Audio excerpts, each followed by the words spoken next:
Hoje vamos trazer a exclusão do valor do ICMS à base de COFINS pelo jurista que eu acho que é presidente do IBEDAF, o professor Marcelo Campos, presidente da ABDT. Tudo bom, Toquioshi? Tudo bom, Walter. Marcelo Campos, tudo bem? Tudo ótimo, Kiyoshi, tudo ótimo, Walter. Quero passar a palavra para o professor Kiyoshi. Bom, o tema hoje é perspectiva em torno da exclusão do ICMS da base de cálculo do PIS/COFINS, decidido pelo Supremo Tribunal Federal em 2014 e em 2017 em sede de repercussão geral. Estava marcado para ontem o julgamento julgamento dos embargos declaratórios que a Fazenda Nacional interpôs na decisão plenária para saber qual é o critério a ser adotado para excluir o ICMS da base de cálculo PIS/COFINS. Infelizmente, esse julgamento não aconteceu e frustrou a expectativa de milhares de empresários e aumentando os dias de angústia, de insegurança e incerteza desses empresários que correm o risco de, dentro do prazo de 5 anos, a partir do pronunciamento do Supremo Tribunal Federal, fixando o critério, de serem autuados por aproveitamento de crédito de uma forma indevida. Então, vou fazer um rápido sumário do que aconteceu até hoje, para que possamos debater, finalmente, o objeto dessa live, que é de fixar um critério seguro para dedução, para exclusão do ICMS da base de cálculo do PIS/COFINS. O Supremo Tribunal Federal decidiu no sentido de que o ICMS deve ser excluído da base de cálculo PIS/COFINS para fazer incidir as contribuições sociais apenas sobre o valor líquido da receita. Essa decisão se deu no bojo do recurso extraordinário relatado por ministro Marco Aurélio em 2014.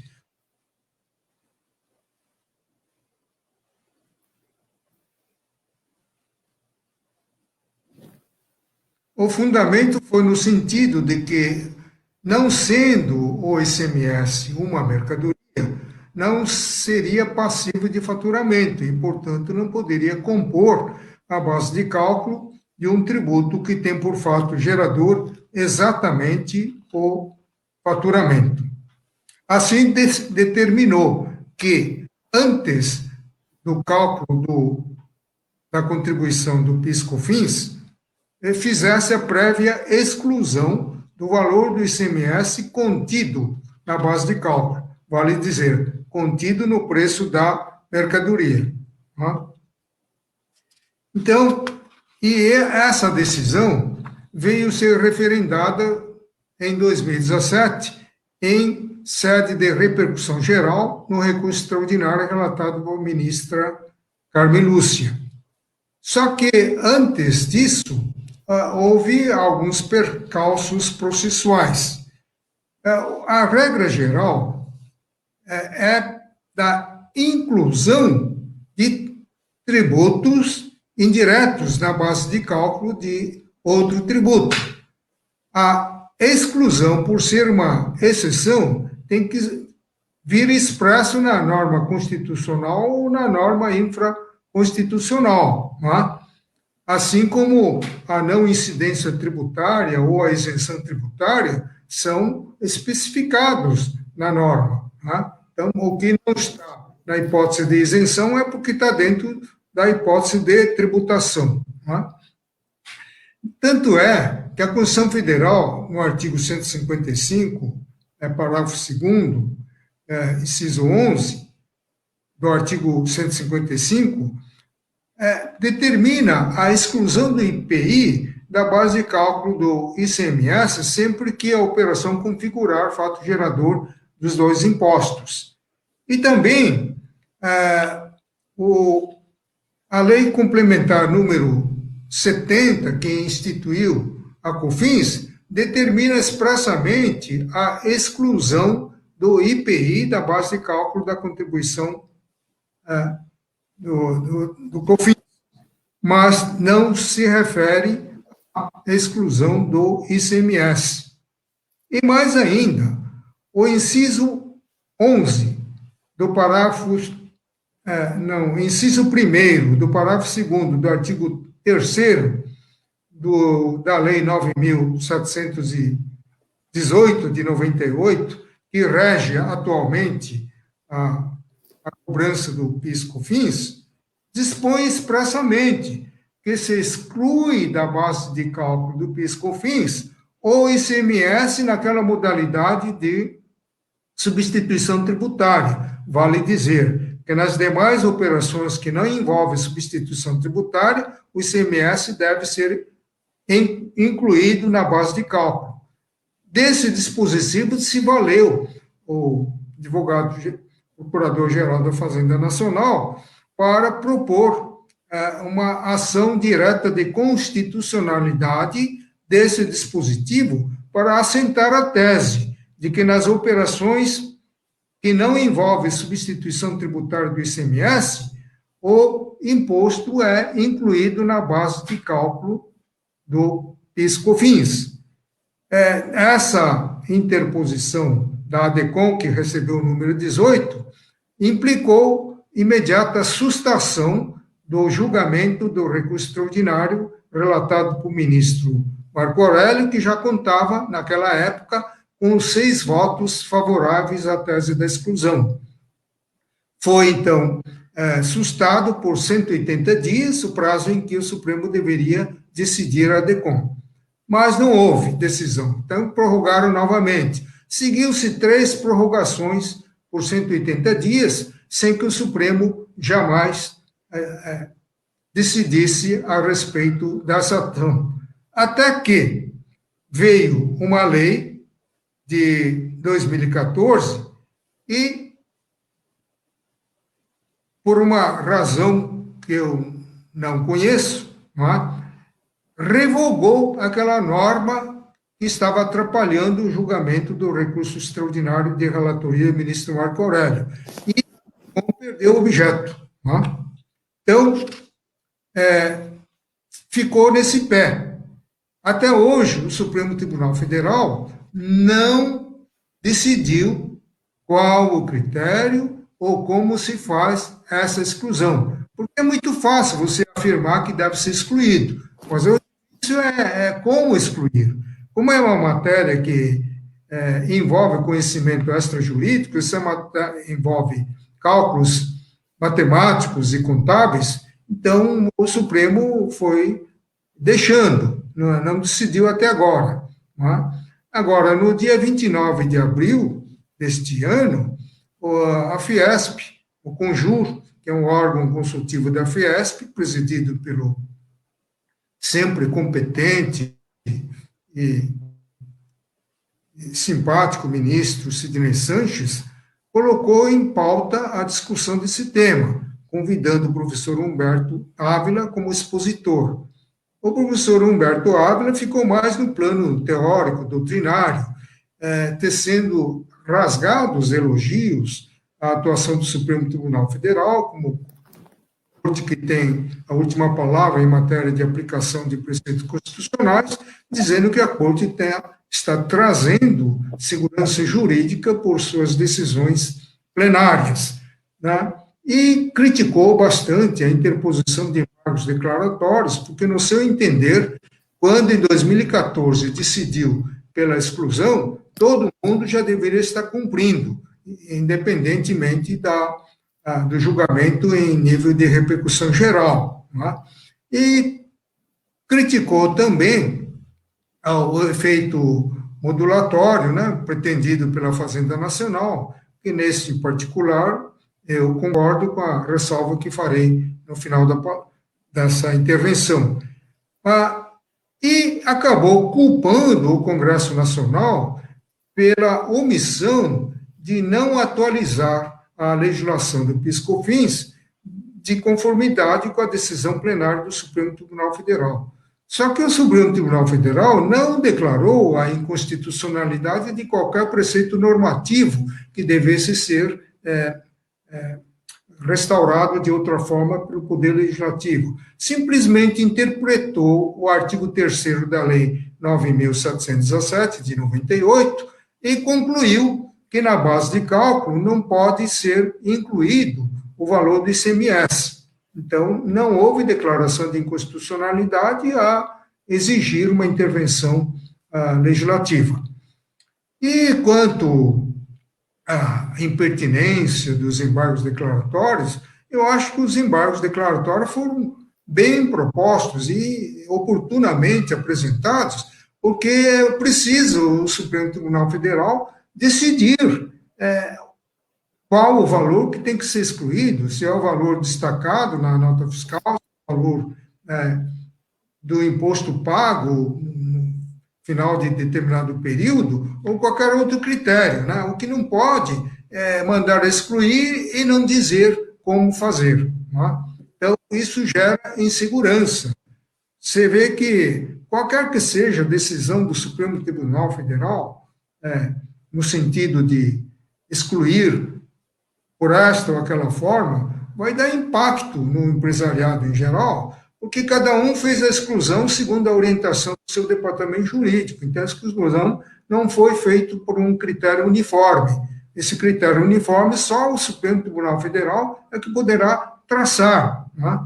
Agora, no meu entender, o critério de excluir pelo valor do imposto destacado, o valor do imposto recolhido, é um critério supinamente equivocado, porque não corresponde ao conteúdo da decisão do Supremo Tribunal Federal.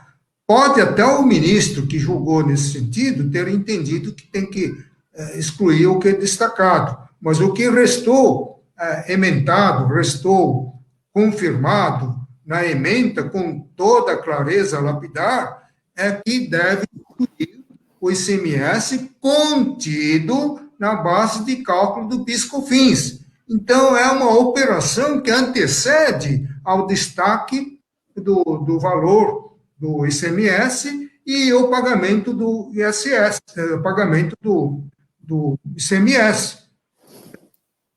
Não se pode conceituar a base de cálculo, que é um conceito jurídico, à medida que integra um dos elementos quantitativos do fato gerador, pelo resultado que provoca, né? Porque se você começar a definir na categoria jurídica pelo resultado, homicídio e suicídio seria a mesma coisa, porque ambos os casos acarretam o evento morte.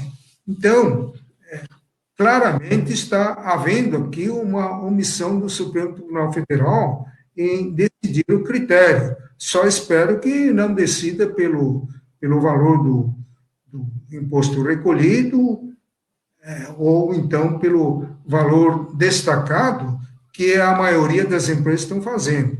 Agora, se fizer um efeito modulatório, então, aí seria um desastre total, que nem caberia, porque não foi declarada a inconstitucionalidade da norma, não é?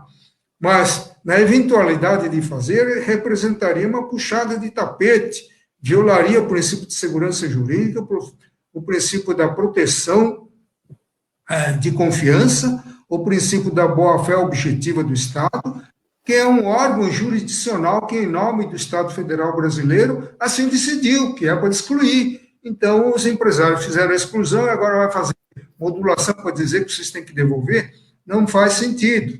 Então, a eventual modulação que deve ser feita, isto sim, não para favorecer a Fazenda, mas para favorecer os contribuintes que adotaram um critério de exclusão que não foi definido que o Supremo Tribunal Federal definiu de uma forma diferente. Então, é para validar aquele critério utilizado pelo contribuinte. Nesse sentido, poder-se-ia fazer uma modulação de efeito, que o critério novo, aventado, eventualmente, pelo Supremo Tribunal Federal no julgamento dos embargos declaratórios, seria aplicável só a partir de então. Né?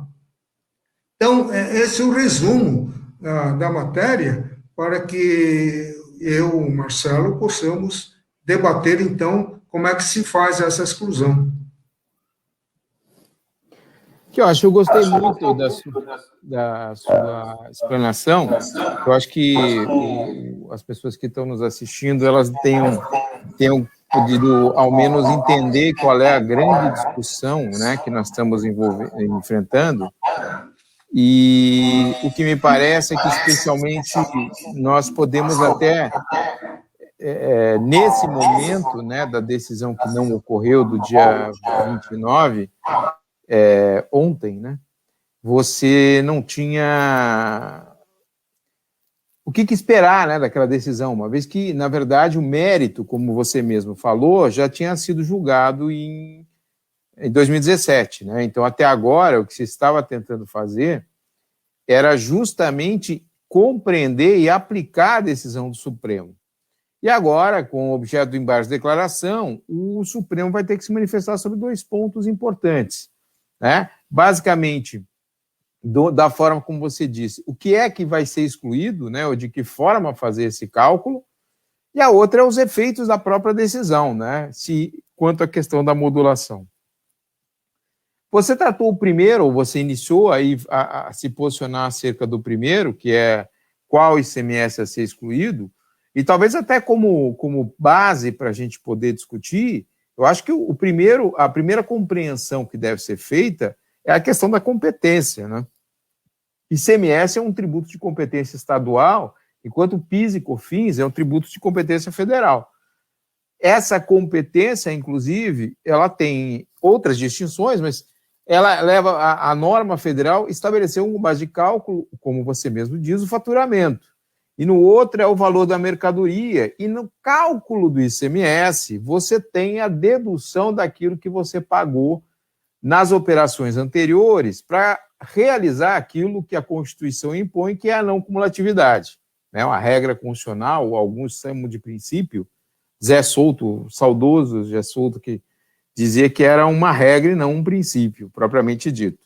Mas, enfim, qual seja a conceituação, é certo que na esfera estadual, dentro dos limites da ação do Estado, dentro da exigência do Estado, do exercício da competência do Estado, se faz lá um encontro daquilo que se pagou com aquilo com que se recebeu. Né? E esse resultado é que é o ICMS. Aí, isso para que fins? Para fins de pagamento de ICMS. Outra coisa distinta é o valor recebido do subsequente na cadeia para fins de apurar a base de cálculo do PIS/COFINS. Por quê? Porque não existe esse encontro de contas, existe o quê? Um valor que é recebido do subsequente da cadeia. Essa questão de saber se aquilo que é recebido é ICMS ou não é, ou seja, aquilo que está destacado na nota é ICMS ou não é, tem gerado uma confusão muito grande, inclusive para fins penais.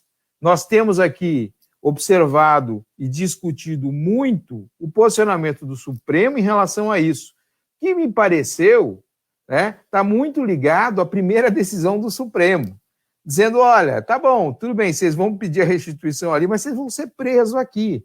Por quê? Porque nós vamos entender que aquilo que você recebe em sendo ICMS é dinheiro de terceiro, e que você estaria não fazendo o pagamento, ou se, em caso de inadimplência, você estaria se apropriando de bem de terceiro. Essas decisões ou essas relações são todas interligadas. Por quê? Porque o objeto é o mesmo, é a questão do ICMS. O problema todo está em compreender o que é efetivamente aquilo que o Supremo decidiu. Né? E decidiu e vem tentando decidir desde 2006. Eu falo isso que é impressionante, que o processo estava lá atrás, 6-1, e conseguiram reverter e fazer a criação de um novo julgamento nesse meio tempo. Por quê? Porque claramente a União ia perder, eles conseguiram alterar de modo que aquele placar de 6-1 que era, né, era claramente acabaria o Estado perdendo, eles reverteram isso de uma chicana jamais vista. Né? Nós estamos falando de 20 anos para acabar o julgamento. Isso é uma coisa de... Aí o que aconteceu nesse período? Muita coisa. A principal, os contribuintes continuaram recolhendo com a incidência do ICMS na base de cálculo do PIS e COFINS. Então, toda essa confusão que hoje nós temos e que leva a argumentos como não há como fazer a fiscalização daquilo que vai ser compensado, né? Os argumentos que são dentro para que levam ou que querem fixar para a modulação são lamentáveis, né? Ou seja, não tem pé, parece coisa de crianças. É muito difícil, vai dar trabalho, né? Enquanto que o que está em jogo existe o direito, não existe o direito, e de que jeito esse direito vai ser exercido. É isso que está em jogo. Agora, falar em modulação, por quê? Não, porque o prejuízo... Esse é o melhor, né, o argumento. Acho que o argumento clássico da Fazenda vão quebrar o país. Não vão quebrar, já quebraram o país. Esse é um argumento que não vai funcionar mais. O país já está quebrado. Então, falar que, se a aplicação disso vai quebrar o país, desculpa, né? Já está quebrado. Então, assim, na verdade, o que vai se fazer não é quebrar o país, não se está tentando, reconhecer um direito. Um direito que já poderia ter sido reconhecido lá atrás, e o Estado poderia começar uma nova... repensar a incidência do PIS ou dos impostos, dos tributos sobre faturamento, excluindo aí os impostos estaduais, por exemplo, mas como mesmo você falou, ou seja, temos filhotes dessa tese em que alcançam tributos municipais, alcançam contribuições previdenciárias, enfim, existe a possibilidade de que tenha realmente um efeito muito grande. A forma como... Agora, aqui eu acho uma coisa que me deixa... quando você fala... se Humberto disse que não caberiam os embargos, assim, uma coisa que a gente está vendo as pessoas, as empresas, elas estão tentando cumprir a decisão. Mas a Receita Federal tem interpretações muito restritivas àquilo que o Supremo decidiu. E está se fazendo o quê? Está se autuando aqueles que estão se beneficiando da decisão do Supremo Tribunal Federal. Eu queria que você desse uma complementada, dizendo o que você tem achado desse posicionamento da própria Receita, que não é só nesse caso, né? Nós temos vários casos que assim que a Receita, você tem uma alteração da legislação ou posicionamento do próprio Supremo, a Receita tem ela avança com uma interpretação, esse eu nunca vou me esquecer, que a clássica que aconteceu, faz muito tempo, foi em 90, quando apareceu na legislação a questão da compensação, que a primeira coisa que a Receita fez foi dizer, compensação é possível, porque a lei autorizou, evidentemente que a Receita não é louca de dizer que era proibida, uma vez que a lei dizia, mas a compensação só é possível entre tributos com o mesmo código de arrecadação, que era para quê? Para restringir o máximo possível a possibilidade de compensação. E, diga-se, na época, imediatamente depois dele dar esse posicionamento, o que ela fez? Alterou todos os códigos de arrecadação, que era para evitar qualquer compensação. Eu queria que você desse uma palavrinha sobre isso também, que eu acho. Mas, Marcelo, eu fui na reunião do Conjur com a esperança de sair de lá com a solução na mão para poder orientar os meus clientes, né? Eu saí decepcionado, porque ficou no plano teórico e quando tentei dar um enfoque pragmático para fazer cálculo por dentro, ele retomou a palavra, dizendo que não concordava com nada daquilo que eu estava falando, né? Mas é lamentável, eu estava elogiando a atuação do Supremo de um lado e eu criticando pelas decisões conflitantes, porque num caso ele manda excluir, que é o caso do seminário PIS/COFINS, mas no caso da contribuição sobre receita previdenciária sobre receita bruta, ele manda incluir o ICMS porque não tem previsão legal. E manda excluir o crédito presumido do ICMS da base de cálculo PIS/COFINS, que também não tem previsão legal, né? E agora está para decidir, em nível de repercussão geral, já reconhecida, a inclusão do ISS na base de cálculo da contribuição providenciária sobre a receita bruta, que tem o mesmo fato gerador do PIS/COFINS. Então, não dá para entender. Num caso inclui, no outro caso exclui, né? Então, essa essa incoerência do Supremo Tribunal Federal, que eu estava dizendo, que tornou-se numa fonte permanente de insegurança jurídica para o jurisdicionado, em que pese a autoridade, a sabedoria, o conhecimento dos ilustres 11 integrantes do Supremo Tribunal Federal, sempre merecedores do nosso maior respeito, o que não nos impede de criticar algumas das decisões conflitantes. Não é? Nesse caso, você bem explicou, Marcelo, não estamos aqui pleiteando devolução de ICMS, coisa parecida, só do PIS/COFINS. Então, eu acho impertinente você ficar fazendo um discurso em torno da cumulatividade, não cumulatividade, crédito, débito, pagou, não pagou, destacou, não destacou, houve sonegação ou não houve. Tudo isso é impertinente, né? Porque o comando do acordo é excluir o valor do ICMS da base de cálculo. Então, é o ICMS concretamente exigido em cada operação. Agora, esse negócio de débito e crédito, não cumulatividade, é para efeito de pagamento do ICMS, não é para efeito de pagamento do PIS/COFINS. Então, o PIS/COFINS se calcula operação por operação sem o ICMS embutido no preço. E aqui eu vou, não sei se você vai concordar, eu vou exemplificar como é que se faz o cálculo por dentro, que eu aprendi isso daí no Departamento de Desapropriações da Prefeitura de São Paulo, onde eu fui diretor por 2 oportunidades, e eu tinha que dominar essa matéria porque nós fazíamos cálculo de precatórios expresso em cruzeiros, depois em cruzados, depois em cruzados novos, e aprendi método de avaliação e método de fixação da política de preços para verificar nas licitações a compatibilidade do preço oferecido com o valor de mercado. Não é? Então, aprendi tudo isso daí. Então, o cálculo por dentro, para mim, é a única forma de você encontrar o valor do ICMS embutido no preço de cada mercadoria que compõe a base de cálculo do PIS/COFINS. Então, vamos supor, um exemplo, entrada de mercadoria faturada por R$100, que compõe a base de cálculo PIS/COFINS. E a R$100 seria a base de cálculo PIS/COFINS. Mas o Supremo Tribunal Federal diz, não, você tem que excluir o ICMS que está aí dentro. Qual é o valor do ICMS? No caso, é R$18, porque a alíquota incide sobre o valor total, valor bruto.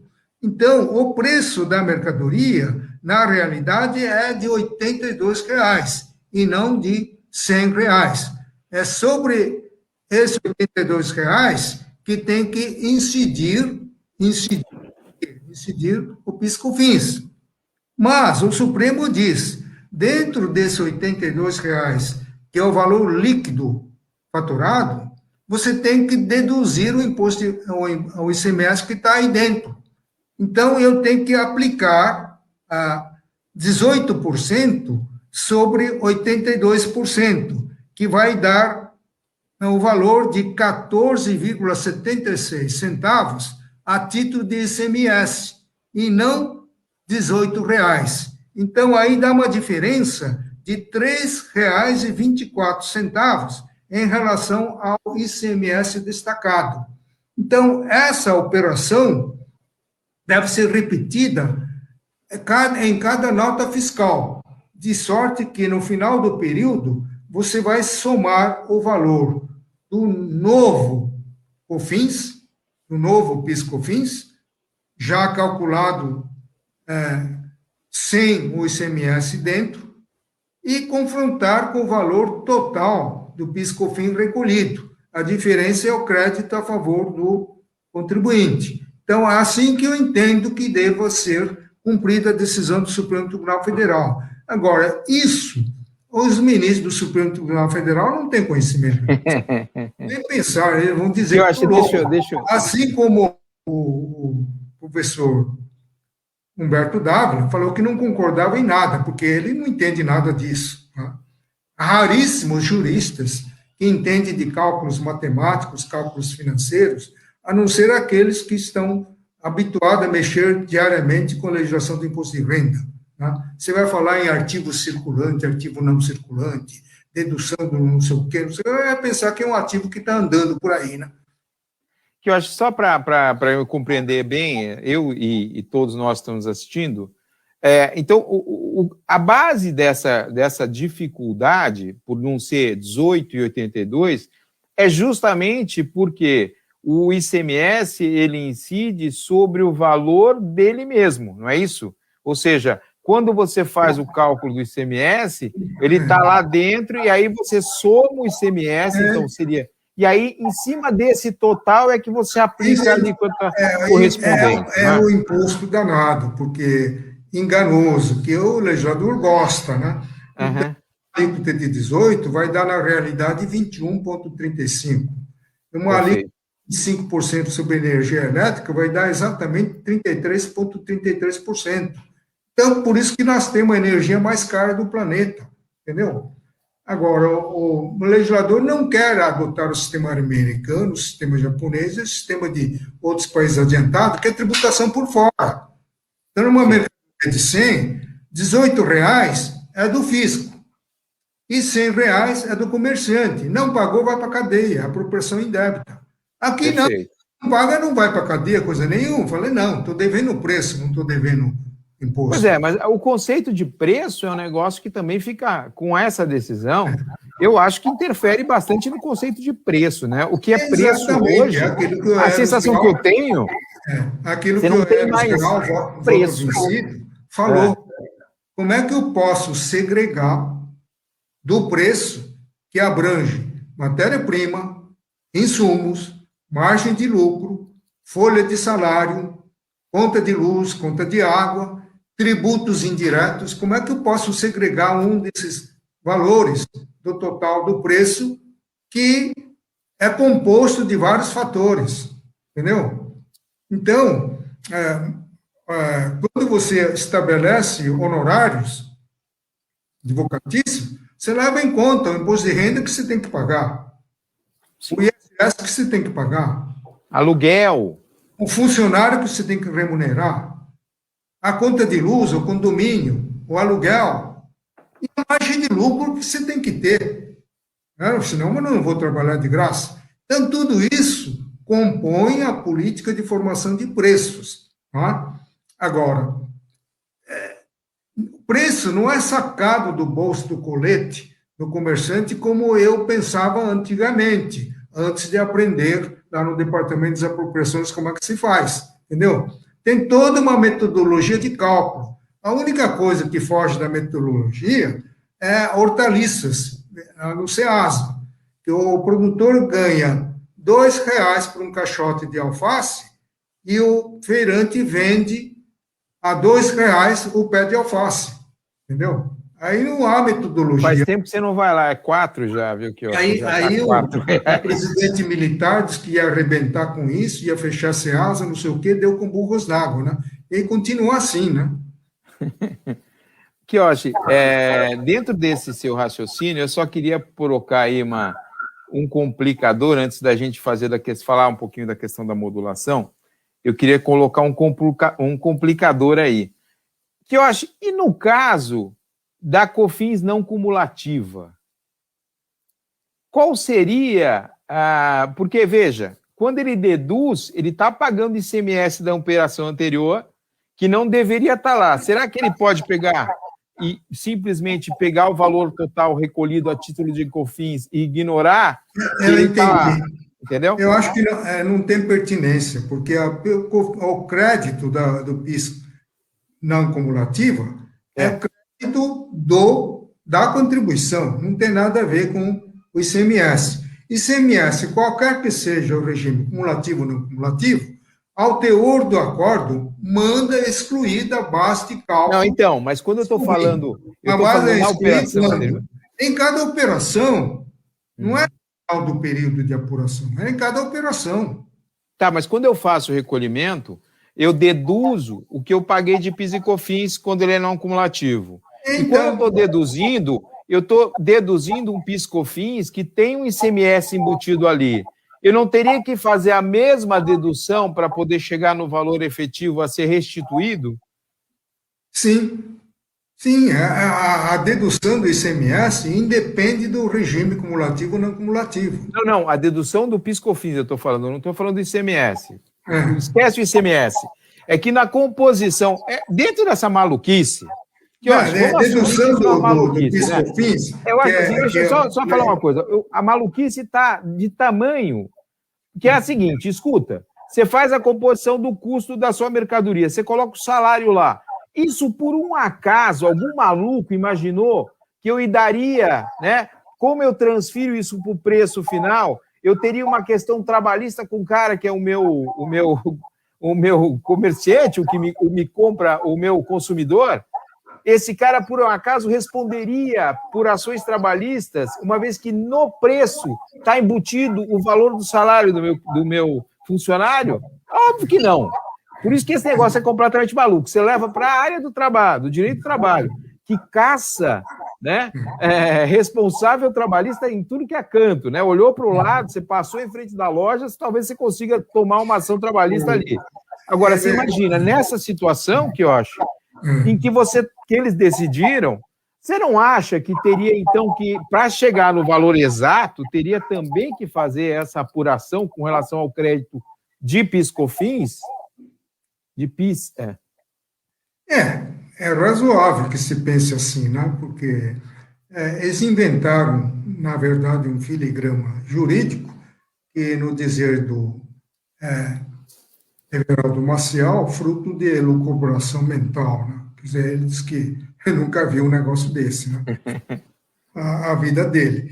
Eu também nunca vi. Agora, eu escrevi um artigo dizendo que o Supremo Tribunal Federal deflagrou essa tese de exclusão do ICMS da base de cálculo dos PIS. Eu escrevi um artigo que tem muito maior razão, então tem que excluir o valor das contribuições do PIS/COFINS da sua própria base de cálculo. Ele não pegou no juiz federal lá de Limeira, que citou meu artigo, e de lá, todos os juízes federais do Brasil inteiro passaram a excluir a contribuição social da base de cálculo social referendada pelos todos os tribunais regionais do país, inclusive pelo Superior Tribunal de Justiça, que manda excluir com tranquilidade o valor do PIS/COFINS que compõe a base de cálculo do PIS/COFINS. Entendeu? Agora, cedo ou tarde, essa questão vai parar no Supremo Tribunal Federal. Eu não sei como é que eles vão decidir, não tenho a menor ideia, porque eles não têm um critério jurídico fixo. Cada caso é caso, hora exclui, hora inclui, quer dizer, não tem critério. Não é critério legal da exclusão que eles alegaram em relação à contribuição previdenciária à receita bruta, dizendo que não tem previsão legal, mas eles excluíram no caso do crédito presumido do ICMS, que igualmente não tem previsão legal. E o próprio PIS/COFINS, ICMS e PIS/COFINS, também não tem previsão legal. Pelo contrário, tinha uma previsão legal em sentido contrário. O ICMS que não resultasse da operação de substituição tributária estava dentro. Entendeu? Então, essa maluquice que você está falando, Marcelo, realmente deixa todo mundo com angústia, insegurança, incerteza. Não é? Se o tribunal decidiu essa maluquice, como você disse, então ele tem que dar um critério para desfazer essa confusão. Como é que se faz? Agora você tem razão. Esperar do Supremo. Fala, esses embargos declaratórios foram mal propostos, é um tema que não estava nem na inicial, não foi discutido, que estão querendo inovar através de embargos declaratórios. Inovando ou não, o Supremo tem que completar a sua decisão, dizer, olha, você exclui, e para excluir você faça assim, assim, assim, assado. Eles não sabem porque eles são operadores do direito, não são matemáticos. O que eu acho? O Supremo, para mim, eu acho que tem um exemplo muito claro disso. A minha dúvida é se é STJ ou Supremo. Lá atrás, eles apreciaram a questão não sei se você lembra disso, da questão em 89, nós tivemos uma alteração do índice de inflação, que ele deixou de ser 45 dias, passou a ser 30 dias, né? E eu lembro que, na época, o STJ, eu não sei se é o STJ ou o Supremo, eu tenho essa dúvida, eles fizeram a seguinte conta, eles pegaram o percentual de inflação de 45 dias, dividiram por 45 e multiplicaram por 3, né? O percentual. Ou seja, eu não sei fazer essa conta, mas eu tenho certeza que essa conta está errada. E foi essa conta que saiu lá no STJ dizendo que era a forma de calcular para 30 dias. Você pegava o valor percentual, dividia pelo número de dias e multiplicava para saber. Que é a conta que o ministro, que é a conta que o ministro faz para demitir uma empregada dele, um funcionário dele. Aí ele faz essa conta. Por isso que ele não vai conseguir fazer essa conta nenhuma. E duvido muito que chegue nesse valor que você falou do cálculo de ICMS. Eu tenho casos concretos de reclamação de funcionário da prefeitura contra o expurgo do Plano Collor, né? Então, ações diferentes, mas cuidando do mesmo tema. Foi para o Supremo Tribunal Federal. Num dos grupos, o Supremo referendou o índice de 106% a título de perda do índice de correção. Num outro grupo, não sei se foi julgado para a mesma turma, outra turma, me reduziram para 28,35%. Entendeu? É a mesma tese. São os funcionários da mesma entidade. Entendeu? Não dá, né? O Supremo, em matéria de cálculos, é zero à esquerda. Entendeu? Agora, eles não vão decidir isso daí como se deve, modéstia à parte, com os conhecimentos matemáticos e contábeis que aprendi de como calcular um determinado valor de um imposto que está dentro do preço. Sim. Isso eu aprendi, essa fórmula que eu dei, entendeu? Excluir 18% do total, vai dar, no caso de 100, vai dar 82. Sobre esse 82, você calcular 18%, que vai dar 14,36, e não 18, que seria sobre o base de cálculo cheio, tá? Que o Supremo não quer, entendeu? Então, vai dar uma diferença muito grande entre excluir o que está contido dentro do preço e excluir o que está destacado, que são coisas diferentes. O destacado acontece depois que você fazer a supressão do ICMS que o Supremo mandou fazer, antes de calcular o PIS/COFINS. Então, como é que você vai definir a base de cálculo pelo resultado? Não, você tem que definir antes. Qual é a base de cálculo? É o valor da mercadoria menos o ICMS. Então, isso tem que fazer assim. Agora, o destaque surge depois. O recolhido ou não recolhido também é um ato posterior. Então, que vai ser acrescido ali. É isso que eu gostaria de ver debatido amplamente lá no plenário do Conjur. Infelizmente, não deu, porque o professor lá do alto da sua autoridade de professor catedrático, né? Ele disse que está tudo errado, então que ele não concordava.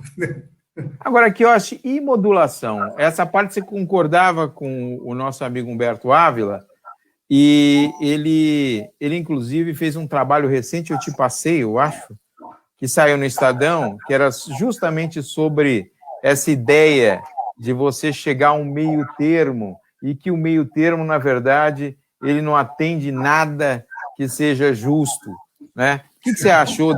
Qual a ideia que você tem de modulação, né? Eu fiz agora um podcast que vai sair na segunda-feira, sai um podcast, e eu meti a boca na modulação da decisão do ISS. Sabe aquele sobre o software, que tem 8 tipos de... Eles conseguiram classificar 8 modulações diferentes lá. E eu falava, escuta, isso está tudo errado. Você falar em modulação nesses termos, você está criando leis temporárias para períodos específicos. Isso é coisa de maluco, isso é usurpar a competência do legislativo. Isso é coisa de doido. É coisa de doido. Na proposta de reforma tributária que eu mandei para a Câmara dos Deputados, um dos itens da reforma pontual, não mexer no sistema como um todo, Um deles é proibir a inclusão do valor do tributo na base de cálculo de outro tributo. Outro é definir o fato gerador da contribuição social em nível de lei complementar. O outro é proibir o uso da medida provisória, que dá instabilidade legislativa. E o outro é exatamente proibir a modulação de efeitos em matéria tributária, porque isso rompe com o princípio da legalidade tributária. Exatamente. E rompe, inclusive, preceitos éticos e morais. Quem pagou, pagou. Quem não pagou, não precisa pagar mais. Então, aquele que pagou de conformidade com a lei que nasce com presunção de constitucionalidade, este se ferra. O espertinho que não pagou, esse tem um lucro. Mas que raio de critério é esse? É um critério doido. Eu chamo isso, a modulação, de efetivação do princípio da inconstitucionalidade eficaz. Sim, exatamente. Exatamente. Você sabe que nesse... Aliás, agora, o podcast no caso pode... que o Humberto estava comentando, não era o caso de lhe falar de validar a inconstitucionalidade até determinado tempo. Porque aí não houve, como eu disse, pronunciamento de inconstitucionalidade de preceito nenhum. Não houve. Apenas deu-se uma interpretação da legislação ordinária, no sentido de que na base de cálculo não está incluído o ICMS. Então, mas, na eventualidade do Supremo Tribunal Federal aventar um critério diferente daquele que a maioria dos contribuintes estão fazendo, que é a exclusão com base no valor da nota fiscal destacada, eu teria que dar um efeito modulatório para respeitar esse critério. Porque não é justo o Supremo ficar sentado em cima do processo durante 6 anos e pouco, contando a partir de 2014, sem dar o critério, para depois de 7, 8 anos falar, o critério é esse. Quem fez diferente vai se danar. Está errado isso. Entendeu? O que eu acho, né?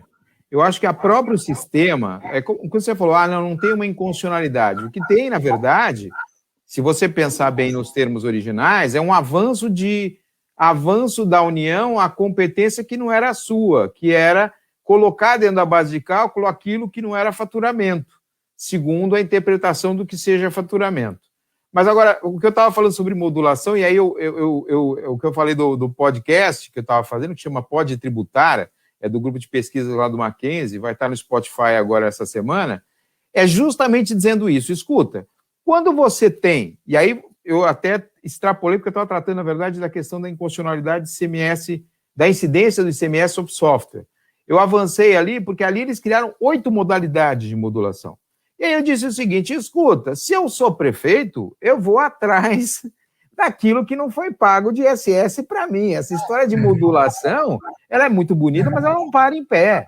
Né? Você tem direito e você vai atrás do seu direito. Agora, o que eu acho é que, nesse caso específico, não tem um critério a ser seguido, porque justamente o que você falou, não foi que a partir de tal momento se julgou, escuta, existe um direito, o direito tem que ser reconhecido. Se você tivesse pago indevidamente, você ia responder da forma como o artigo 100 do CTN fala, quando você atende normas complementares e você segue determinada coisa que diz o quê? Exclui correção monetária, exclui multa, exclui tudo. Está previsto no artigo 100 do Código Tributário Nacional. Ou seja, o sistema prevê isso. Agora o Supremo acha, não, eu tenho que criar um novo método. Isso não faz sentido nenhum.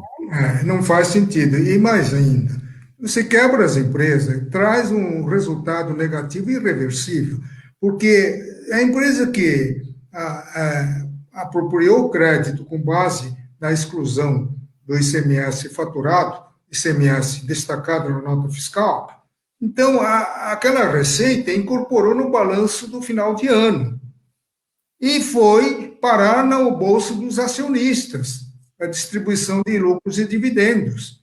Então, agora vem o Supremo falando, não, tudo aquilo está errado, não vale, vocês têm que devolver. né? Então você quebra a empresa. Você tem que devolver uma coisa. Você ignorar que o sujeito que foi pagar o imposto, ele pagou de acordo, eventualmente ele foi pegar empréstimo em banco também para pagar o imposto. Esse prejuízo que ele tomou, e talvez eventualmente ele tenha até não conseguido pagar o empréstimo e tenha quebrado. Isso aí fica por isso mesmo, que eu acho. Mas então, finalizando, como é que se conclui, então? Como é que se faz o destaque? No meu entender, tem que fazer cálculo por dentro, que é o sistema que se depreende do conteúdo do acordo, que manda excluir o ICMS contido dentro do preço, né? Isto é, antes de você calcular o PIS/COFINS. Dentro daquilo que foi tomado como base de cálculo para a incidência do PIS e COFINS. Então, tem que fazer cálculo por dentro. Qual é a menor dúvida que está contido dentro daquele preço. Não tem nada a ver com ser cumulativo ou não cumulativo, isso é para fins de apuração do ICMS. Perfeito. Então, ele está mandando simplesmente excluir a entidade chamada ICMS da base de cálculo do PIS/COFINS, mais nada. Perfeito. Então, na minha modesta contribuição, é no sentido de que fazer o cálculo por dentro para descobrir qual é o valor do ICMS que está dentro de cada preço. Entendeu? Perfeito. E vai somando os valores do PIS/COFINS resultante dessa metodologia de exclusão e confrontar com aquilo que foi recolhido sem essa exclusão. Então, perfeito. A justiça é a favor do contribuinte. Entendeu? Claro. Essa é a única forma justa que eu acho, entendeu? Justa para as partes, porque aí cumpre-se integralmente o comando contido no acordo. É a única forma de exercer o direito garantido, reconhecido pelo Supremo. Então, eu acho que nós temos que encerrar, porque daqui a pouco tenho que dar palestra. Que eu acho? De direito financeiro. Aí o Walter voltou. Queria agradecer, que eu acho, né? Uma discussão muito saudável, né, doutor Marcelo? E a gente precisa esclarecer mais, porque vai ter esse julgamento, né? E eu acho que a gente pode voltar a comentar, né, doutor, que eu acho ainda. Mas foi bom a intervenção do Marcelo Campos, porque ele, além de professor, escritor, era um advogado militante. Ele conhece o sistema. Eu já fiz a conta aqui, eu acho. O teórico só serve para dar parecer de 150 folhas, né? Que ninguém lê. Eu já fiz essa conta, é basicamente isso. Então, aí não dá certo. Mas a discussão, quando é travado entre os advogados militantes, é uma coisa. Travado no nível de professores, juristas, assim, sem o efetivo exercício profissional, toma um caminho diferente. Né? Que, na prática, a teoria é outra, não é verdade? Na prática, a teoria é outra. Eu aprendi tantas coisas lá no departamento de desapropriações que tinha que conviver com contabilistas, economistas, engenheiros e procuradores. Então, a única familiaridade que eu tinha quando eu fui dirigir o departamento era com os procuradores. Eu não tinha conhecimento nenhum de contabilidade, de economia e nem de laudos avaliatórios. Lá eu aprendi o método de avaliação, long e short, método comparativo, método involutivo, e isso resultou no livro Desapropriação, Doutrina e Prática, que já está na 11ª edição, entendeu? Então, foi uma experiência muito rica que eu tive lá no departamento e por causa disso que eu pude tentar expor na Fiesp o método de calcular o ICMS por dentro para dar cumprimento à decisão do Supremo. Aí eu fui desautorizado pelo professor, disse que está tudo errado, entendeu? Mas é isso. Professor Kiyoshi, doutor Marcelo, a gente pode voltar a discutir quando o Supremo, né, voltar à sessão. Com certeza. Foi frustrante ontem, que eles ficaram horas. Eu achei muito engraçado o ministro reclamando que tinha uma matéria paga no jornal, porque eles estavam jogando uma outra questão, né? Que não desenrolou o julgamento a fim de apreciar a outra ação. Mas eu morri de rir também, porque era muito engraçado a reclamação do ministro acerca da matéria paga, trazer uma crítica à decisão dele. Eu achei muito curioso que ele não estava preocupado com a crítica, ele estava preocupado porque era uma matéria paga.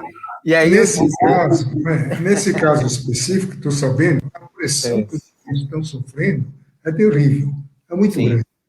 Afinal de contas, são mais de 250 bilhões envolvidos. Sim. Muito grande a pressão.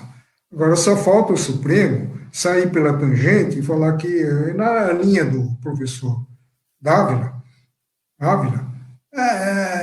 não se conhece. Não estão presentes os requisitos dos embargos, que aqui não tem dúvida, não tem contradição e não tem omissão. Eu mandei excluir, vocês têm que excluir. Entendeu? Sair por aí. Aí a coisa continua empacada. Vai continuar sofrendo autuação, depois essas autuações vão ser discutidas no Judiciário e depois vai chegar no Supremo Tribunal Federal, que vai ter que se manifestar de novo. Ou seja, gozado, 20 anos com mais 20 vai dar uns 40 anos para chegar a uma decisão. A nossa legislação já é complicada. Né? Não a legislação constitucional, a infraconstitucional já é complicada. Né? Agora vem o Supremo Tribunal Federal, complica mais ainda, né? Porque tem que respeitar o sistema. O sistema é tributação por dentro. Não adotamos a tributação americana, que é tributação por fora, que possibilita você botar na cadeia imediatamente quem cometeu a apropriação indébita. Aqui não, o cara fala, não estou devendo imposto, estou devendo preço. Não? Pois é. O imposto está dentro do preço, o preço é meu, não é do governo. Entendeu? Então, é coisa impressionante, né? Quando não é o legislativo complicando, é o judiciário, né? Sim. Entendeu? Agora, eu vi uma entrevista aqui do Ives Gandra dizendo que o único poder que está cumprindo a Constituição é o poder executivo, porque ele é obrigado a cumprir, porque o Supremo manda cumprir. Agora, o Supremo não está cumprindo nem o Legislativo, entendeu? É difícil. Então, o Supremo está legislando e está fazendo impedindo, não digo nomeando, mas impedindo a nomeação de servidores, entendeu? Então, é complicado, viu? Esse sistema de freios e contrapeso... Está meio quebrado. Está quebrado, não está funcionando, entendeu? Agora, confiando nessa flexibilidade do Supremo de meter o bedelho no legislativo, um senador da oposição foi requerer a destituição do Renan Calheiros da relatoria da CPI. Só faltou definir, né? Bom, professor, eu sei que o senhor tem um outro evento agora, também online. Eu agradeço o Marcelo, o Walter, pela oportunidade, e vamos marcar para a próxima, quando o Supremo finalmente decidir. Né? Tá bom? Perfeito. Até lá, então. Obrigado. Tchau, tchau. Um bom final de semana para vocês, doutor, que eu acho que ainda tem outra palestra, e para o pessoal que nos assistiu. Obrigado. Obrigado. Tchau, tchau. Tchau, tchau. Tchau, tchau.